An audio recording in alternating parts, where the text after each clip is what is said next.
England 6. Coming home! Panama 1. Coming home! It's coming home! Yes! Sam! It's coming home! 6 goals! Come here!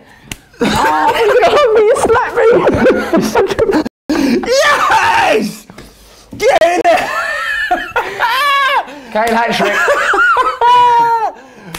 Kane! I mean, look, listen. I don't care if it's Panama. It's coming home. I don't care if it's Panama. I don't care if it's Panama. 6 I don't care. It could be anybody. We've never scored 6 at the World Cup before. We've never scored 5 before half-time. We have now! Mate, what a performance. Look, before going into the game, there was a little bit of me who thought, is this going to be all right? Can Panama turn up and frustrate us? Is the kind of the last-minute goal against Tunisia kind of paper over the cracks of the problems that England had? It didn't! Nah! It didn't! It's coming home! It's coming. You know what I've really loved, actually? After every England goal they played, it's coming home in the stadium. Yeah, what was that about? It was a good touch. Can you imagine being a Panama fan and sitting here going, what the fuck is going on? It's like playing the national anthem every time we score. Absolutely superb performance. There were things that didn't go 100% correctly defensively, which we're going to come on to. Yeah. We're going to talk about Kane's hat-trick. We're going to talk about the set-piece brilliance of Southgate. And perhaps, just perhaps, Southgate is the manager. Why that we was he not appointed 8 years ago? We'd already have the Euros, we'd already have a World Cup, we'd be reigning champions right now. Do you feel like we're on the brink of becoming what Spain were like 5 or 6 years ago? I can see similarities, a lot of similarities. Do you know what I mean? Probably a better version of that. It's almost like this World Cup isn't enough. No. It's like we're already like we're all guaranteed this World Cup. I mean, we already know that. That's done. Like enjoy the rest of the tournament and that, and you know, but it's a formality. We won the World Cup now. Yeah. Let's talk about the game. There's so many talking points from that game to go through. Let's start with Kane. You have to. Yeah, you have to, because while his performance was pretty good, he was playing decent football off the ball. Again, did what he was put on the pitch to do. Scored 2 incredible penalties, but they are penalties, you should score them. And what I would say is the greatest World Cup goal ever scored. The quality to score, the audacity to score back heel like that. No look back heel. No, it was so good he didn't have to think about it. What did you think of Kane's performance overall? That first penalty, we all know what England are like with penalties. Yeah. I hate penalties. Every England fan hates penalties. That was an unbelievable penalty. Just the power and the just top bins. It was perfect. Twice, exactly. It's got to fill you with confidence. I've watched Kane take penalties for the last 3 years, and even I had nerves as he ran up, and I shouldn't do, because he's proved me wrong over and over again. You know, he's ruthless, he's clinical, and he just has undoubted belief in himself. And we saw VAR come in, didn't we? Where finally, we should have had 2 penalties in the first game, to be honest. Well, that's true. But to be fair, I mean, the ref gave the penalty this time, but the VAR was checked to check it was a penalty. There were 2 minutes from when the penalty was given, and when Kane, you know, he had a long wait, didn't he? He had a long wait. But does that say something about his mentality and perhaps the mentality of the England players that you know that these delays and distractions won't? There's just things I'm seeing with England at a World Cup that I've never seen from England at a World Cup. We've literally never seen this sort of before. And it's just every game is filling me more confidence. You know, right at the start, maybe I was kidding myself when I said it's coming home, but every single day that passes at the World Cup. And with England, we scored 8 goals in 2 games. Yes, we should have beaten Tunisia and Panama on paper, but we should have beaten Costa Rica, Algeria and USA on paper. That didn't happen. It's happening now. And now we've got Belgium both on 6 points. I think the same goal difference as well, because Panama got their goal. It's on goal scored, isn't it? So England are above Belgium as it stands. Right. But that last game, we don't know what's going to happen, but it's almost slightly irrelevant, because topping the group now is not the be-all and end-all, because Germany are ballsing up their group anyway, so we don't know whether finishing first or second might actually be a better thing. Even if we finish first or second, we're going to play Colombia, Japan. Senegal and Poland are in that group. Thank you very much, Sam. There you go. And so the second round isn't an issue so much, you'd think, you'd hope, based on this performance of dispatching. What we've got to say is poop as opposition. I mean, they were poop. They were terrible. They were, and they literally punched Kane in the back of the head as he went down for the penalty. So we knew going into this game that there was going to be this issue of them being physical, getting involved, because you know the average age of their squad is like 38. Yeah, they're an old set of bastards. So you know you can expect that, and I understand it. I liked what Henderson was doing as captain, as constant. Every time they tried something, he was walking over and just diffusing the situation, going up to England players, don't rise, we know what they're about, don't rise. And I thought his job there. Today, on the ball as well, he was very good. But just as a captain, I know Kane was the captain, but he's a leader on that pitch. He did his role in that midfield. I think his most glorious moment was in the build-up to what was the best ever set piece taken at World Cup. I was like watching an NFL split play. I didn't know what was going on. You've seen teams try this, and it never works. It works. And it's just a shame that sort of ping-pong free kick, whatever it was, where Kane headed it back and Sterling, he kind of needed the goal. I really, really wanted Sterling. It's a shame that he didn't, but obviously Stone's got his brace for that. What do you think of Sterling's performance overall? Sterling will be happy that he played 90 minutes. He didn't play badly.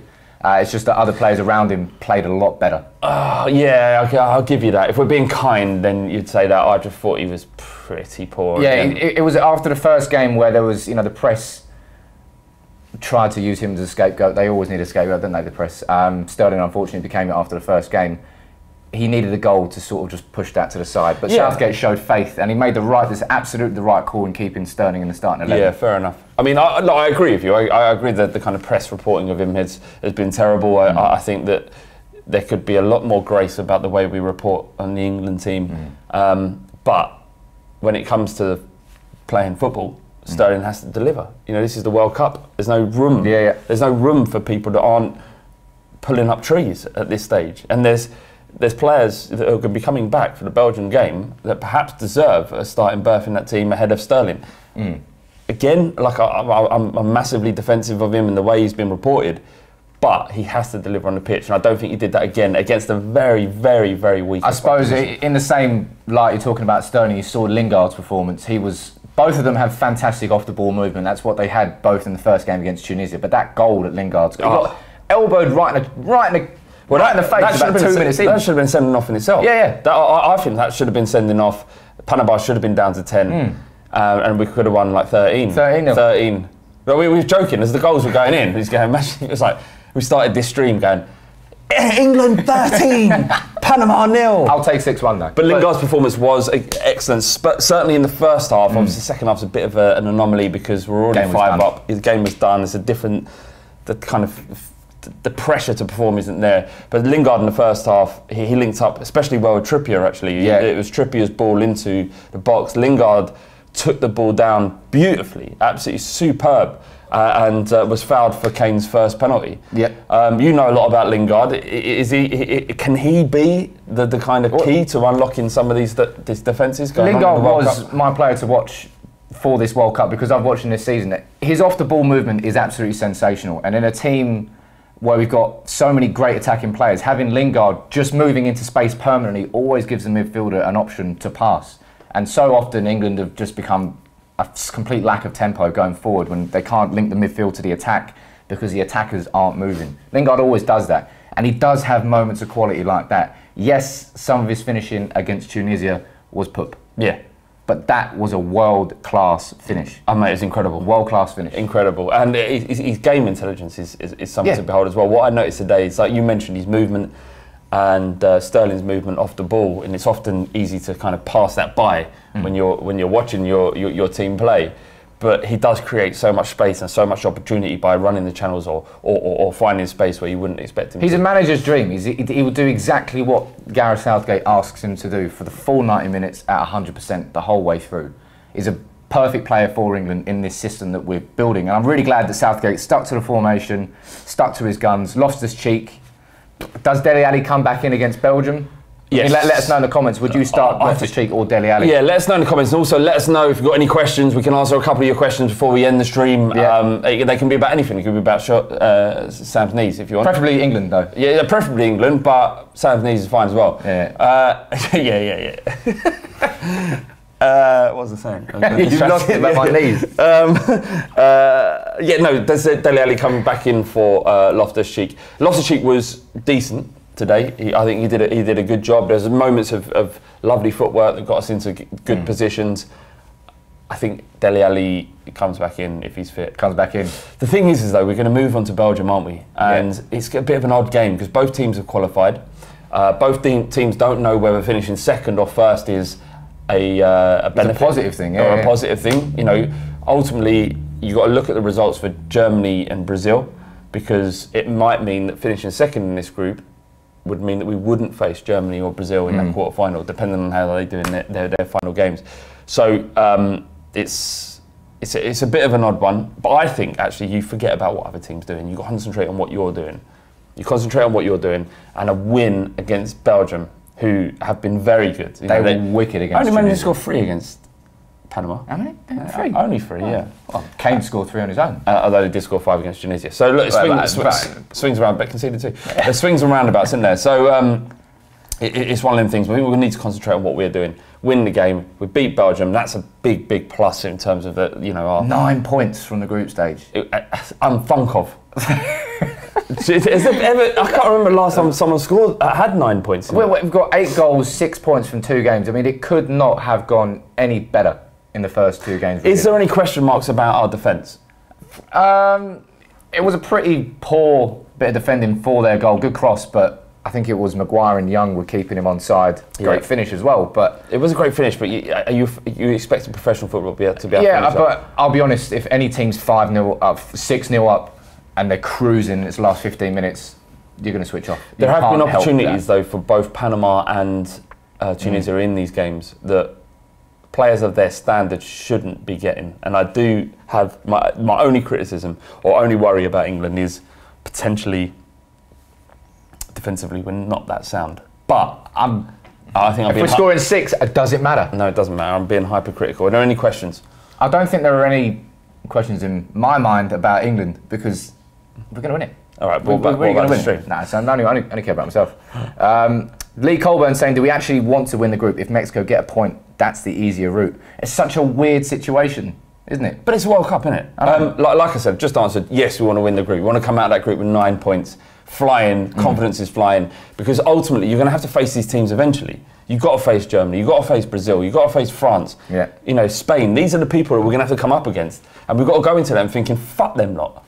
We are England, finally, we are England, and we're going to tear you to pieces because we're that fucking good, Sam.